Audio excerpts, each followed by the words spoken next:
Hi friends, ఈ వీడియోలో round neck కి కట్ వర్క్ అనేది ఎలా కట్ చేసుకొని స్టిచ్ చేసుకోవాలో ఈ వీడియోలో చూపిస్తాను. చూసేయండి. ఫస్ట్ అయితే నెక్ ని క్యాన్వాస్ పైన కట్ చేసుకోవడానికి క్యాన్వాస్ ని ఇలా డబుల్ గా ఫోల్డింగ్ చేసుకోవాలి. ఇలా డబుల్ గా ఫోల్డింగ్ చేసుకున్న తర్వాత నెక్ హైట్ అనేది మార్కింగ్ చేసుకోవాలి. నేను ఇక్కడ 7 ఇంచెస్ నెక్ హైట్, పై వైపున నెక్ విడ్త్ అనేది 2.2 ఇంచెస్ కి, కింద వైపున నెక్ విడ్త్ అనేది 2.5 ఇంచెస్ కి మార్కింగ్ చేసుకొని బాక్స్ షేప్ లో డ్రా చేసుకుంటున్నాను.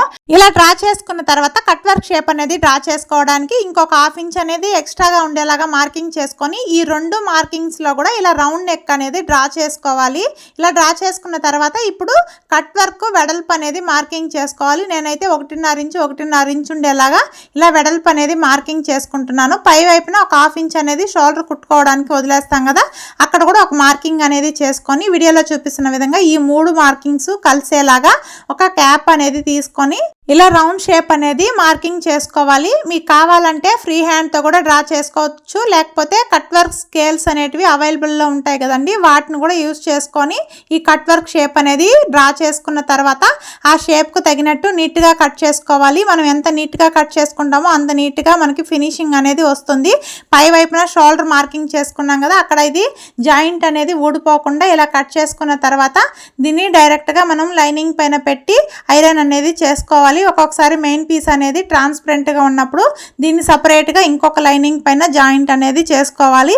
ఇక్కడ నేను స్టిచ్ చేసుకున్న మెయిన్ పీస్ అనేది ట్రాన్స్పరెంట్గా లేదు కాబట్టి లైనింగ్ పైనే ఇలా జాయింట్ అనేది ఐరన్ చేసుకున్న తర్వాత ఆ క్యాన్వాస్ చుట్టూ కూడా స్టిచ్ అనేది వేసుకోవాలి, ఊడిపోకుండా ఉండడానికి. స్టిచ్ చేసుకున్న తర్వాత ఇప్పుడు చూడండి, మెయిన్ పీస్ రైట్ సైడ్ ఈ లైనింగ్ని పెట్టి మిడిల్లో ఒక స్టిచ్ అనేది వేసుకున్న తర్వాత ఇప్పుడు ఆ కట్ వర్క్ షేప్కు తగినట్టు స్టిచ్ అనేది వేసుకుంటూ రావాలి.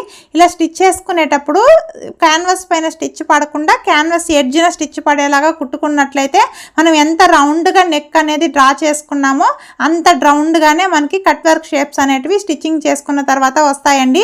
మీరు క్యాన్వాస్ పైన స్టిచ్ అనేది వేసుకున్నట్లయితే ముందుకి వెనక్కి కుట్టు అనేది పడే అవకాశం ఉంటుంది. అప్పుడు షేప్ అనేది కరెక్ట్గా రాదు. మనకు షేప్ కరెక్ట్గా రావాలి అంటే కరెక్ట్గా క్యాన్వాస్ ఎడ్జ్న కుట్టు పడేలాగా కుట్టుకుంటూ వచ్చి ఎక్స్ట్రా క్లాత్ అనేది కట్ చేసుకొని ఇలా నీట్గా నెక్ చుట్టూ కట్స్ అనేది ఇచ్చుకోవాలి. ఇలా కట్స్ ఇచ్చుకున్న తర్వాత నీట్గా ఓపెన్ చేసుకొని ఇక్కడ మూలల్లో మనకి ఎక్కడన్నా ముడతలు ఉన్నట్లయితే వీడియోలో చూపిస్తున్న విధంగా 2 చేతులతో ఇలా నీట్గా రఫ్ చేసుకున్నట్లు చేసుకుంటే కరెక్ట్గా అయిపోతాయండి.